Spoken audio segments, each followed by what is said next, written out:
Imaginons ceci. Tu fermes une porte et, à cet instant précis, tu ne laisses pas seulement quelque chose derrière toi. Tu déclenches aussi un séisme dans la vie de celui qui croyait que tu serais toujours là. Le définitif a un pouvoir brutal, car il ne laisse plus de place aux excuses, ni au retour en arrière, ni au sauvetage possible. Celui qui reste le ressent comme un coup sec, car la fermeture absolue ne coupe pas seulement le contact, elle brise aussi l'illusion de contrôle que l'autre pensait encore avoir sur toi. Lorsque tu décides de fermer pour toujours, tu n'es plus celui qui attend, tu deviens celui qui choisit. Et ce choix change tout, car, à partir de là, celui qui reste dehors doit vivre avec l'écho de ton absence, un écho qui fait plus mal que n'importe quel mot. Es-tu prêt à découvrir ce qui se passe réellement lorsque ton silence et ta fermeté deviennent la leçon la plus dure que quelqu'un puisse recevoir? Avant de commencer, prends un instant et écris dans les commentaires « Mon changement commence maintenant avec le stoïcisme ». Fais-le comme un engagement envers toi-même, un premier pas vers la meilleure version de toi. Avançons ensemble sur ce chemin. Numéro 1, pardonner, c'est lâcher, pas revenir en arrière.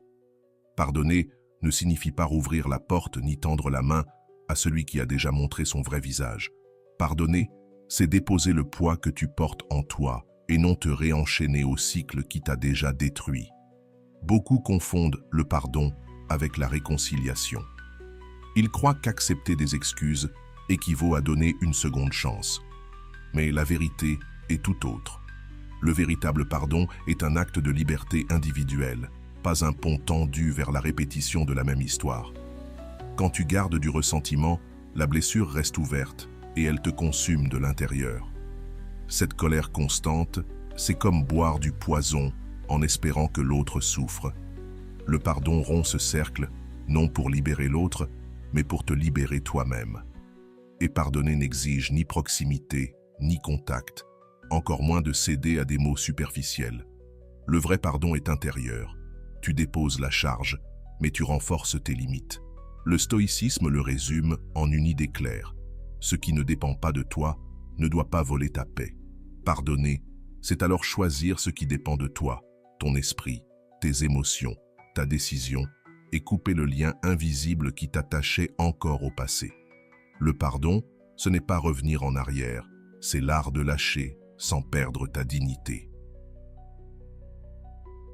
La confusion commence quand celui qui t'a blessé revient avec des excuses rapides ou des promesses creuses.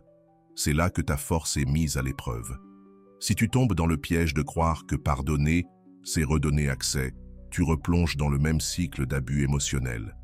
Mais si tu comprends que pardonner ne restaure pas la confiance et qu'il réaffirme au contraire tes limites, alors tu bâtis une version plus forte de toi-même. Le pardon ne supprime pas ce qui s'est passé. Il le transforme en expérience. Et cette expérience devient ton armure, celle qui t'empêche de retomber dans le même piège. Pardonner en silence est puissant. Tu n'as pas besoin de l'annoncer, ni de prouver que tu as tout laissé derrière toi. Le silence fait de ta décision un acte ferme et définitif.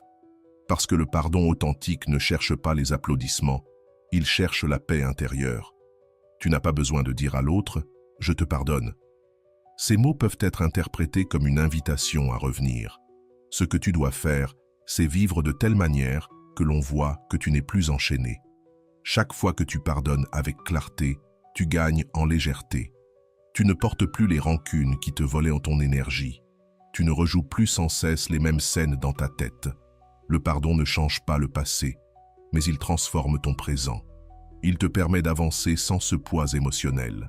Ce qui hier encore était un souvenir brûlant devient une leçon. Une leçon qui reste, mais qui ne fait plus mal. Cela exige de la fermeté.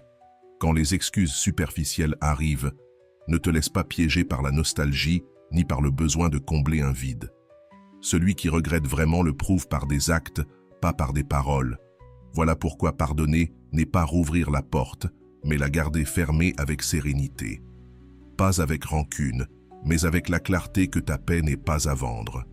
Le résultat, c'est un nouveau niveau de dignité. Tu découvres que tu n'as pas besoin de vengeance ni de deuxième chance pour être entier. Tu réalises que ton vrai pouvoir est de décider quelles voix n'entrent plus dans ta vie, quelles énergies n'ont plus accès à ton espace. Le pardon devient ton bouclier, le rappel que tu peux fermer des chapitres sans trembler. À ce stade, pardonner cesse d'être un geste vers l'extérieur pour devenir un acte radical vers l'intérieur.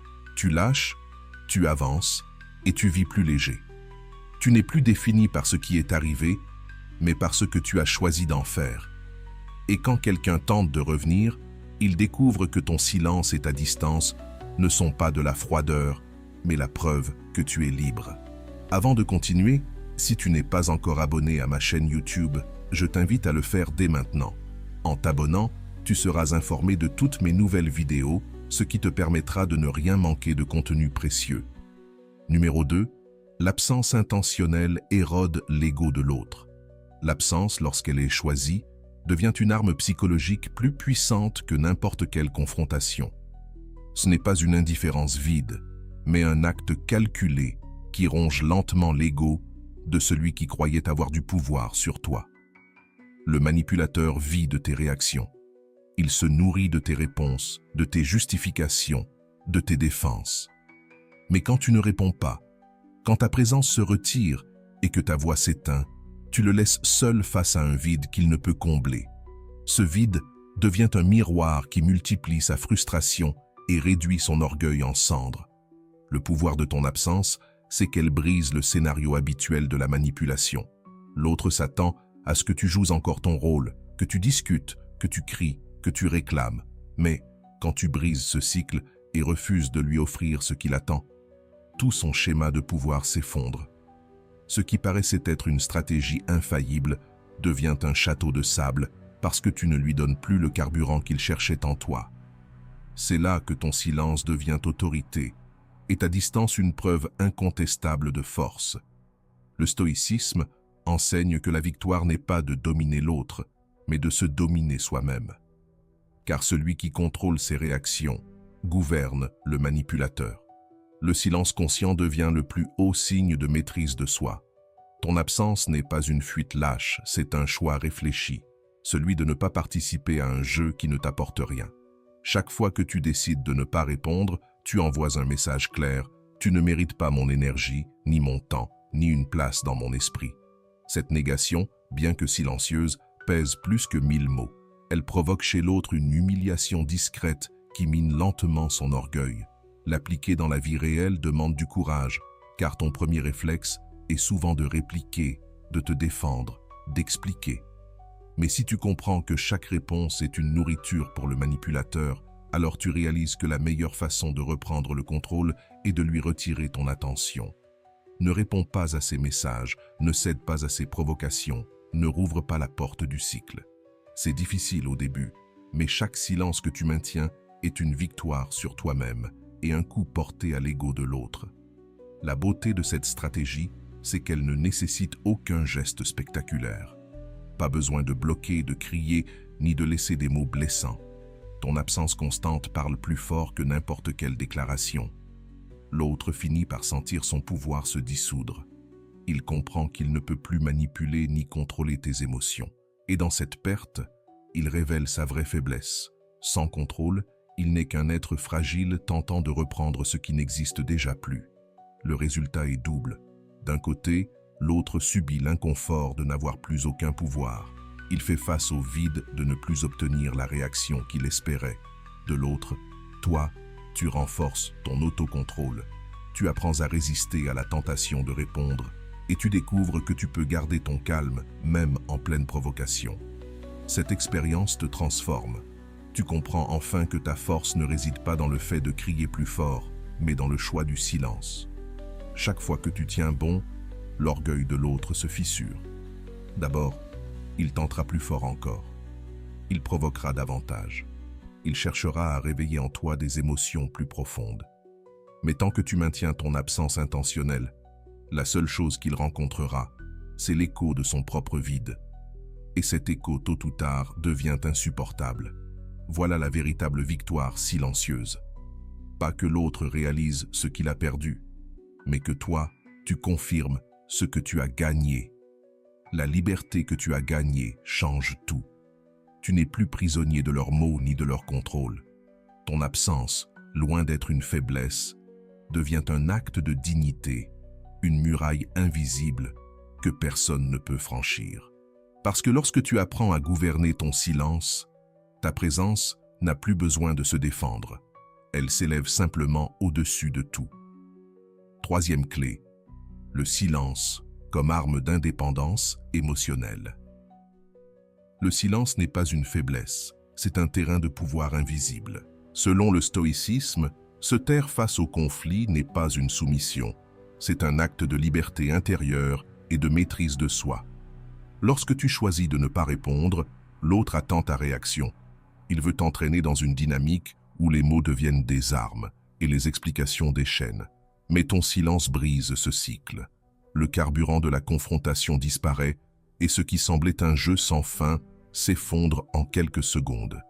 Le silence est un mur qui bloque la toxicité, mais aussi un miroir qui oblige l'autre à se confronter à lui-même sans la distraction de ta voix. Ne confonds pas silence et passivité. Parler, c'est souvent livrer des informations, laisser des traces, montrer tes blessures. Se taire, c'est garder le contrôle du terrain.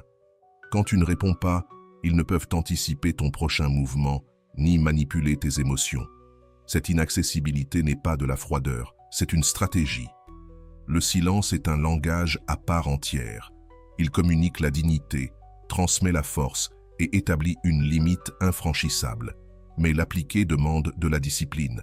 Car lorsque la tentation d'expliquer ta version apparaît, souviens-toi, chaque mot que tu prononces peut devenir une arme utilisée contre toi. Pense à tes mots comme à des pièces de monnaie. Si tu en donnes trop, tu te vides. Le silence, lui, conserve ta richesse intérieure et la transforme en pouvoir. N'explique pas ton absence. Ne justifie pas ta distance. Ne tombe pas dans le piège de la conversation qui ne cherche qu'à t'user. Oui, l'inconfort au début est inévitable. On te questionnera, on insistera, on te provoquera pour briser ton calme. Mais si tu maintiens ton silence avec fermeté, l'énergie change de camp. Ce qui était une pression sur toi devient un poids qui s'abat sur l'autre. L'absence de tes mots devient insupportable pour celui qui avait l'habitude de ton attention immédiate. C'est à ce moment-là que la balance s'incline en ta faveur. Car ce silence n'est pas un mur hermétique, mais une porte sélective. Tu choisis quand l'ouvrir, avec qui partager ta voix et dans quelles circonstances. Cette liberté de choix est la véritable indépendance émotionnelle. Tu n'es plus obligé de réagir. Tu choisis de répondre. Et cette différence change tout. Répondre par choix, c'est un acte de pouvoir. Réagir par impulsion, c'est une soumission. Imagine la paix que tu retrouves quand tu n'as plus besoin de te justifier. La sérénité qui s'installe quand tu laisses l'autre parler seul. La force qui naît quand ton silence devient un rappel puissant. Ton énergie n'est plus disponible pour des jeux ou des manipulations. Cette paix, cette force et cette clarté intérieure, c'est le cadeau que le silence te rend. Le résultat est simple. Tu reprends le contrôle de ton espace intérieur. L'autre, privé de tes mots et de ton énergie, perd le pouvoir qu'il exerçait sur toi. Ton silence n'est pas un vide. C'est un territoire rempli de dignité, d'autocontrôle et de respect de soi. Et à chaque instant où tu choisis de te taire, tu renforces cette muraille invisible qui te rend plus libre et plus fort. Le silence n'est pas l'absence de voix, mais la présence du pouvoir. C'est la preuve que tu n'as plus besoin de convaincre, d'expliquer ni de te défendre. Tu as compris que ta paix est plus précieuse que n'importe quelle discussion et que ton temps n'a pas à être gaspillé à démontrer quoi que ce soit à ceux qui refusent de comprendre. Se taire, c'est s'élever au-dessus du bruit. Et à cette hauteur, plus personne ne peut t'atteindre. Quatrième clé, ne pas participer, c'est la victoire ultime. La victoire la plus puissante ne se gagne pas dans le tumulte, mais dans le silence de celui qui refuse d'entrer dans le jeu. Ne pas participer, c'est couper net le scénario de l'autre. C'est désarmer le manipulateur sans confrontation. C'est éteindre le feu sans même approcher des flammes. Le jeu du contrôle ne peut exister sans ta réaction. Si tu choisis de ne pas entrer, il meurt de lui-même. Le manipulateur attend ta réponse comme un acteur attend sa réplique pour continuer la pièce. Il a besoin que tu répondes, que tu discutes, que tu te défendes. Chaque mot de ta part maintient la scène en vie. Mais si tu restes silencieux, ou si tu changes simplement de sujet, tu laisses l'autre face à un théâtre vide. Ton absence devient un acte d'autorité invisible, un rappel puissant que le pouvoir n'est plus entre ses mains. Le stoïcisme le résume en une vérité simple: se maîtriser soi-même est le triomphe le plus grand. Le silence stratégique, loin d'être une reddition, est la plus claire affirmation de liberté, car ne pas réagir, c'est avoir le contrôle absolu de son monde intérieur. Bien sûr, au début, la tentation de te défendre ou de t'expliquer sera forte. Ton esprit voudra justifier, clarifier, répondre dans l'espoir que l'autre comprenne. Mais c'est là le piège. Expliquer, c'est encore jouer selon ses règles. La vraie force consiste à reconnaître que tu n'as rien à prouver. Ton silence vaut plus que 1000 arguments. Cette stratégie demande de la discipline émotionnelle. Il ne s'agit pas de bloquer avec colère, ni de disparaître avec rancune, mais d'apprendre à choisir tes batailles et à ne pas entrer dans celles qui ne font que vider ton énergie. Si on te provoque, souris et garde le silence. Si on cherche la dispute, change de sujet ou éloigne-toi sans justification. À chaque fois que tu refuses d'entrer dans l'arène, tu réaffermis ton pouvoir intérieur et tu montres que ta paix n'est pas à vendre. L'effet est immédiat. Sans réaction de ta part, la manipulation s'effondre. L'autre, habitué à dominer par le conflit, se heurte à un vide insupportable. Ce qui lui donnait du pouvoir, tes émotions, tes mots, ton temps, ne lui appartient plus. Tandis qu'il s'épuise dans sa frustration, toi tu découvres que ton énergie reste intacte, disponible pour ce qui compte vraiment. Ne pas participer transforme la dynamique sans même avoir besoin de parler. Tu n'as pas besoin d'annoncer tes limites. Le simple fait de ne pas réagir dit tout. L'autre ressent sa perte d'influence, constate que sa stratégie ne fonctionne plus, et cela est plus douloureux que n'importe quelle confrontation ouverte. C'est un coup silencieux, élégant et définitif. Et le résultat est libérateur. Tu récupères ton espace mental, ton énergie émotionnelle et ta clarté intérieure. Tu n'es plus enfermé dans le cercle du drame, ni prisonnier des disputes sans fin. Tu comprends que tu n'as pas besoin de prouver ta valeur en réagissant, car ta valeur existe déjà, indépendamment de tout ce qui est extérieur. La victoire ultime n'est pas de vaincre l'autre, mais de vaincre en toi-même le besoin de lutter là où cela n'a aucun sens. Quand tu cesses de participer, le manipulateur perd, et toi, tu gagnes en liberté. Ton silence devient un langage de pouvoir, et ton absence dans ce jeu devient une déclaration d'indépendance émotionnelle. Et c'est là, dans cette sérénité intouchable, que tu découvres que tu avais déjà gagné, dès l'instant où tu as choisi de ne pas entrer. On nous fait croire que se retirer, c'est trahir, que couper les liens, c'est de la dureté inutile. Mais en réalité, la véritable trahison survient lorsque tu t'obliges à rester dans des lieux où ton âme se fane. Tu ne dois rien à personne, sauf à ta propre dignité. Le stoïcisme le résume en quelques mots. Ton devoir n'est pas de plaire au monde, mais de rester maître de toi-même. S'éloigner sans culpabilité, c'est affirmer ta liberté, car rien d'extérieur ne doit avoir plus de valeur que ta sérénité intérieure et la force de ton caractère. La culpabilité est l'arme la plus subtile que l'entourage utilise pour te retenir dans des dynamiques qui ne t'apportent plus rien. On te fait croire que tu es froid, mauvais, ingrat. Mais quelle plus grande ingratitude existe-t-il que celle envers toi-même lorsque tu t'obliges à demeurer dans un espace où tu n'es pas valorisé? S'éloigner n'est pas cruauté, c'est justice envers ta propre vie.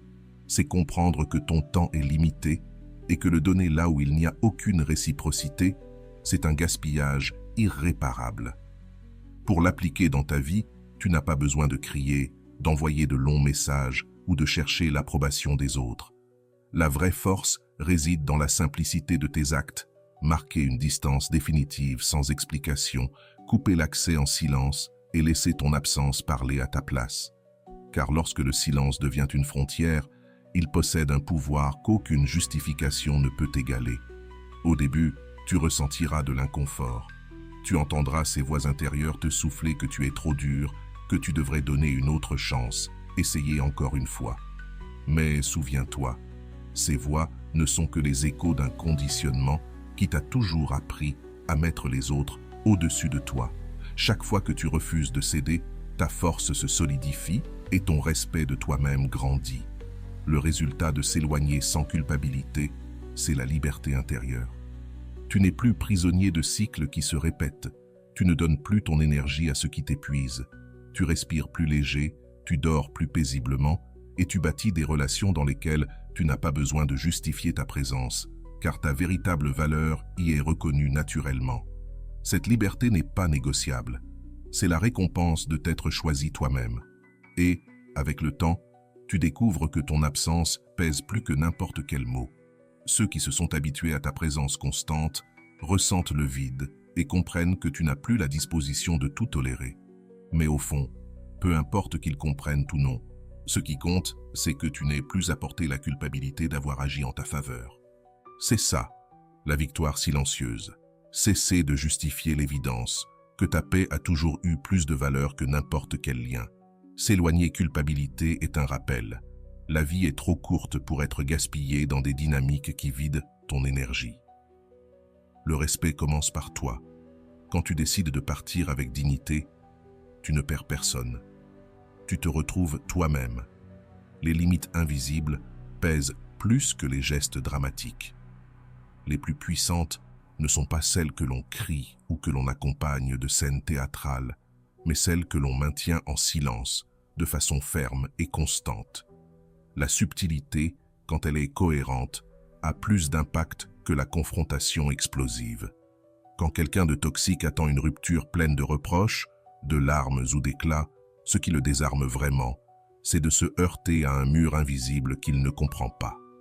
Ces limites silencieuses coupent net, sans explication, et créent un vide que l'autre ne peut pas contrôler. Beaucoup croient qu'il faut montrer sa colère, frapper du poing sur la table ou claquer une porte pour être respecté.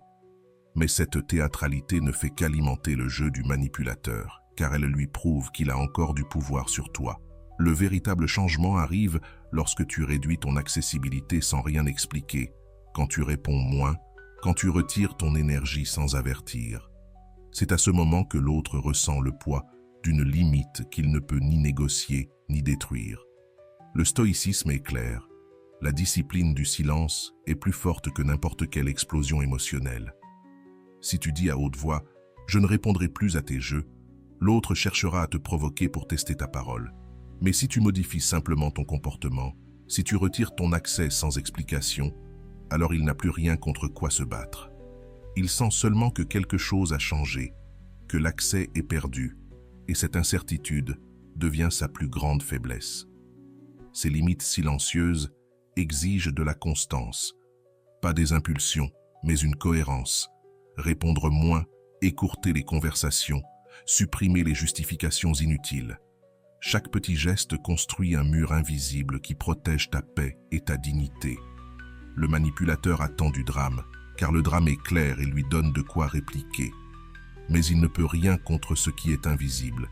Il ne peut pas combattre une absence d'explication. Il ne peut pas manipuler un silence qu'il ne comprend pas. Chaque fois qu'il attendra une explosion et qu'il trouvera du calme, chaque fois qu'il cherchera une réaction et qu'il rencontrera une fermeté silencieuse, l'autorité basculera de ton côté.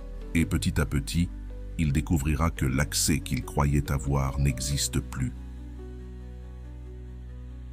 Le plus fascinant, c'est que ces limites transforment aussi ta relation avec toi-même.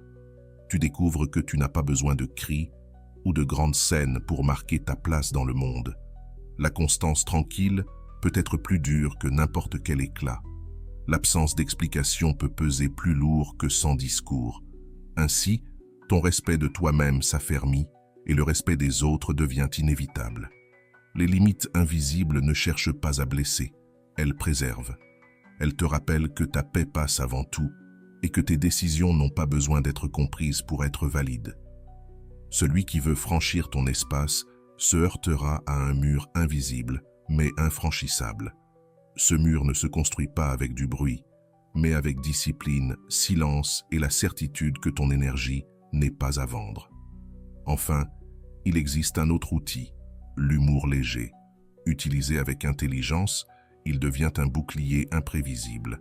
Là où la plupart répondent par la colère ou les explications face à une tentative de manipulation, une remarque subtile, un sourire ironique suffisent à désarmer. Le manipulateur se nourrit de drame. Il a besoin que tu entres dans son jeu, que tu réagisses avec intensité. Mais quand ta réponse est légère, inattendue, presque amusée, tout s'écroule. Le drame disparaît, la tension se brise, et ce qui était une tentative de contrôle devient une scène absurde où c'est toi qui gardes le pouvoir. Le stoïcisme nous rappelle une vérité simple, ne prends pas trop au sérieux ce qui ne dépend pas de toi. Une pointe d'humour, une légèreté maîtrisée peuvent être des armes plus fortes qu'une colère explosive. Il existe des armes subtiles qui protègent ton esprit et qui exposent la vanité du manipulateur sans que tu perdes ton centre. Appliquer cette stratégie demande un véritable contrôle émotionnel. Il ne s'agit pas d'utiliser un sarcasme cruel ni des moqueries blessantes, car cela ne ferait qu'alimenter la confrontation. La clé réside dans la subtilité, dans une réponse inattendue, dans un commentaire qui minimise la provocation, dans une touche d'ironie élégante qui prouve que tu n'es pas piégé dans le jeu. Cette légèreté dégage une sécurité intérieure que le manipulateur ne peut pas atteindre. Imagine quelqu'un qui tente de te provoquer avec des critiques déguisées ou des attaques sournoises. Au lieu de répondre avec colère, tu répliques avec un sourire calme et un mot léger, presque humoristique, qui transforme la tension en malaise pour l'autre. Soudain, celui qui voulait te voir perdre ton calme se retrouve désarmé car son scénario s'est brisé. Tu ne lui as pas offert la réaction qu'il espérait. Ton humour n'est pas une fuite, c'est de l'autorité déguisée en légèreté. Ce rire subtil protège ton énergie. Quand tu apprends à répondre avec esprit, tu cesses de gaspiller ta force dans des disputes inutiles. L'humour devient comme un bouclier invisible. Il désactive la tension, empêche ton esprit de se contaminer avec le drame et envoie un message clair. Tu n'es pas disponible pour être contrôlé. À chaque fois que tu utilises cette arme, tu renforces ton autodiscipline et tu montres que tu es capable de rester calme même au cœur de la provocation. Le manipulateur, habitué à dominer par la pression émotionnelle, se heurte alors à un mur invisible. Le plus ironique, c'est qu'il ne peut même pas répondre avec plus de drame, car ton humour transforme ses réactions en quelque chose d'exagéré et de ridicule. Son ego commence à se fissurer, exposé et ridiculisé par la simplicité avec laquelle tu as désactivé sa tentative de contrôle. Ce coup silencieux est plus puissant que n'importe quel affrontement direct, car il ne le désarme pas seulement, il le place en position de faiblesse face à toi. Ce qui est fascinant, c'est que ce procédé ne protège pas seulement ta dignité, il transforme aussi l'ambiance en ta faveur. La tension se dissout et ta présence devient plus forte, car tu prouves que ton équilibre intérieur ne peut pas être touché. Les autres perçoivent cette calme assurance comme un signe de puissance, et peu à peu, ils comprennent qu'avec toi, le drame ne fonctionne pas. Ton humour se transforme en une marque d'autorité invisible qui inspire le respect. Le résultat est clair. Tu reprends ton contrôle, tu blindes ta paix et tu transformes chaque tentative de manipulation en une scène inconfortable pour l'autre, mais libératrice pour toi. Voilà la véritable force de l'humour subtil. Un bouclier déguisé en jeu, une arme élégante qui coupe la manipulation sans te salir de rancune. Car lorsque tu apprends à rire au milieu de la provocation, tu montres que ton esprit n'appartient plus à personne. Vient ensuite une arme encore plus puissante, la croissance personnelle comme meilleure revanche. C'est la revanche la plus élégante et la plus puissante qui existe. Tu n'as pas besoin de crier ta victoire ni de prouver quoi que ce soit. Il suffit d'avancer jour après jour pendant que les autres restent coincés au même endroit. Quand tu choisis de prospérer, quand tu travailles sur toi-même, ta discipline, ta santé, ton esprit et tes objectifs, ton évolution silencieuse devient un coup que l'autre ne peut ignorer. Car ce qui blesse le plus l'ego, ce n'est pas ta colère, ce n'est pas une vengeance déclarée. C'est de voir que sans eux, tu continues de briller, que ta vie s'épanouit alors qu'ils pensaient qu'elle s'effondrerait sans leur présence. Le manipulateur, le toxique, celui qui doutait de toi, attend ton effondrement. Il espère que ton énergie s'éteindra, que tu vivras dans la nostalgie ou le ressentiment. Mais quand la réalité est différente, quand il te voit avancer, sourire et construire, ton existence devient un miroir douloureux. Elle lui renvoie une vérité qu'il ne peut nier. Il n'était pas indispensable, ta force était déjà en toi. C'est là la plus grande humiliation, silencieuse et implacable. Le stoïcisme l'enseigne clairement. La meilleure réponse à la douleur n'est pas de la rendre, mais de la transformer en vertu et en discipline.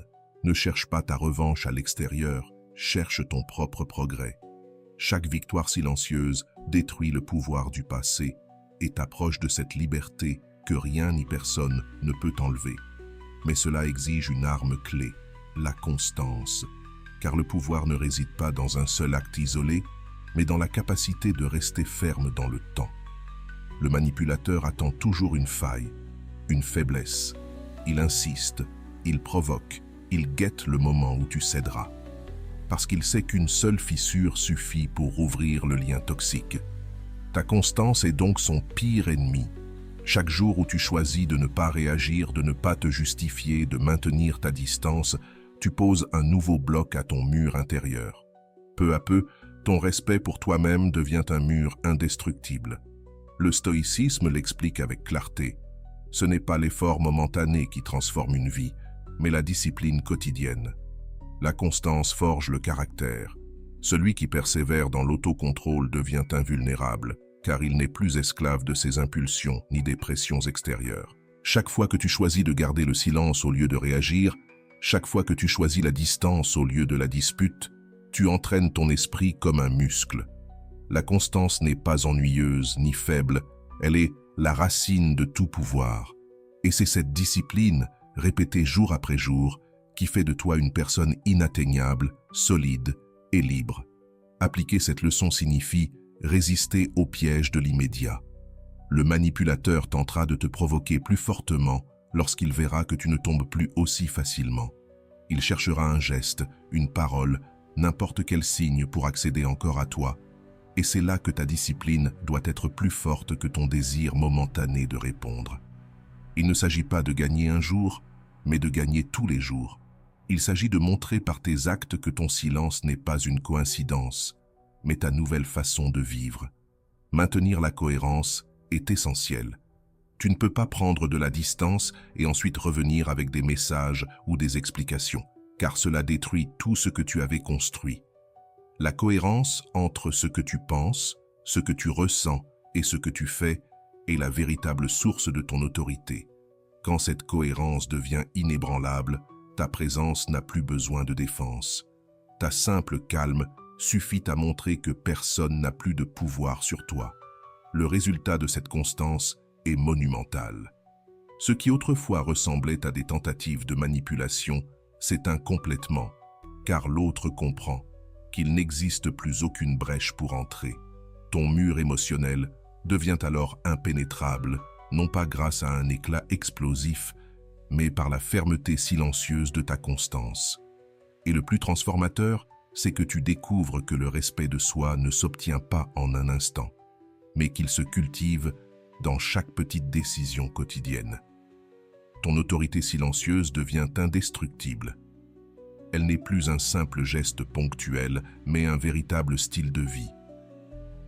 Pendant que les autres s'épuisent à chercher des moyens de briser ta sérénité, toi, tu continues d'avancer sans distraction, protégé par la force que seule la constance peut t'offrir, car au fond, ce n'est pas l'intensité qui fait la différence, mais la discipline de tenir chaque limite jusqu'au bout. La constance est la clé, parce qu'elle ouvre la porte d'une maîtrise émotionnelle que rien ni personne ne peut enlever. Et lorsque tu comprends cela, tu découvres que ton silence n'est plus fragile, mais éternel. Ne pas donner de scène au manipulateur, voilà ce qui détruit sa prétendue importance.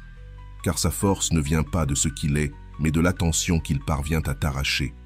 Chaque mot que tu prononces a son sujet, chaque plainte, chaque souvenir que tu répètes en toi ou que tu partages avec d'autres est un applaudissement silencieux qui alimente sa présence. Lorsque tu décides de ne plus parler de lui, de ne plus y penser, de ne plus lui donner de place dans tes conversations et tes pensées, tu commences à détruire lentement l'illusion de pouvoir qu'il exerçait sur toi. Sa présence se dissout et ce qui semblait être une figure dominante ne devient rien de plus qu'un souvenir flou. Le manipulateur dépend de toi bien plus que tu ne l'imagines. Son contrôle ne tient pas par lui-même. Il a besoin que tu participes, que tu le mentionnes, que tu le places au centre de ton monde, même à travers la haine ou les reproches. Parce que l'attention, même négative, reste une forme d'attention. Tant que tu parles de lui, il garde un espace dans ta vie. Mais quand tu choisis le silence, quand tu cesses de lui donner une scène, son importance s'effondre peu à peu jusqu'à devenir insignifiante. Le stoïcisme enseigne une vérité simple. Ce qui n'est pas nourri meurt. 30 mots suffisent à le comprendre. Ce qui n'est pas sous ton contrôle n'est que bruit, et si tu l'ignores, cela disparaît. Ton énergie doit être dirigée vers ta vie, pas vers ceux qui tentent de la voler par la manipulation. La clé est de comprendre que tu n'as pas besoin d'une vengeance visible. Le coup le plus puissant n'est pas dans les cris, ni dans les confrontations, ni dans les démonstrations de raison. Le véritable coup, c'est d'agir comme si cette personne n'avait jamais existé, d'effacer son influence de tes paroles et de ton esprit. En ne donnant pas de scène, tu retires toute possibilité qu'elle continue de t'atteindre, car tu cesses d'être le public de son spectacle. Et sans public, la pièce meurt. L'appliquer demande une vigilance consciente. Éviter les conversations qui tournent autour de cette personne, ne plus la mentionner, ne plus raviver son souvenir, comme si elle avait encore un pouvoir sur toi. Cela signifie te concentrer sur ta vie, sur ce que tu construis, sur ce qui mérite vraiment ton énergie. Chaque fois que tu choisis de te taire plutôt que de parler d'elle, tu renforces un mur de silence qui l'efface peu à peu. Et ce qui est encore plus puissant, c'est que ce mur ne l'éloigne pas seulement elle, il te protège aussi de retomber dans tes anciennes dynamiques. Le résultat est libérateur. Ta paix commence à se consolider car tu cesses de remuer sans cesse les cendres du passé. Ce qui autrefois était une plaie ouverte devient une cicatrice silencieuse, un rappel de ta force. Tu ne perds plus ton temps à te demander ce qu'elle pense, ce qu'elle fait ou comment elle réagit. Tu découvres que ta vie avance, alors que la sienne reste prisonnière du vide que tu as laissé. Pour le manipulateur, le plus grand des tourments n'est pas ta colère ni tes reproches, mais ton indifférence. Car l'indifférence est la preuve ultime qu'il n'a plus aucune importance. Son ego se brise lorsqu'il comprend qu'il a été effacé de ton monde, que ses tentatives de contrôle se sont éteintes sans écho, que son nom n'a plus de place ni dans tes mots ni dans tes pensées. C'est un coup qui n'a pas besoin de violence, car il repose sur la sérénité de celui qui a choisi de lâcher prise. Et pendant qu'ils ressentent le poids écrasant de leur invisibilité, toi, tu t'élèves dans la légèreté. Il n'y a plus de chaînes qui t'attachent à leur jeu. Il n'y a plus de crochets émotionnels pour t'entraîner vers le passé. Tu as appris que ton attention est la ressource la plus précieuse que tu possèdes et que celui qui ne la mérite pas ne doit recevoir même pas une goutte de celle-ci. Voilà la véritable vengeance stoïcienne. Transformer le vide en ton bouclier et laisser ton silence devenir la sentence finale. Et voilà, j'espère que vous avez trouvé beaucoup de valeur dans cette vidéo. Merci d'être resté jusqu'à la fin de cette vidéo. J'adore quand vous faites ça. Si vous voulez une autre vidéo sur ce sujet, écrivez en commentaire, j'en veux encore plus. J'espère vous revoir dans une autre vidéo. Merci pour ton temps, prends soin de toi et à bientôt.